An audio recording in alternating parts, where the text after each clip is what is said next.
Soiban, Tuya, being appointed a Cabinet Secretary of Kenya, do swear that I will at all times be faithful to the Republic of Kenya, that I will obey, respect, and uphold this Constitution of Kenya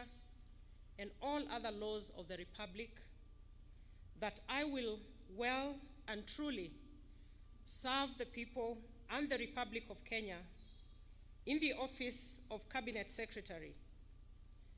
that I undertake to hold my office as Cabinet Secretary with honor and dignity,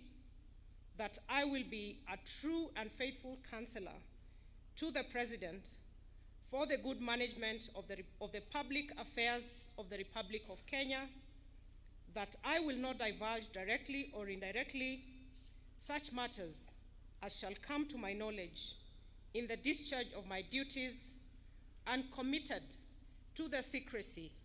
except as may be required for the due discharge of my duties as Cabinet Secretary, and that I will perform the functions of my office conscientiously and to the best of my ability. So help me God.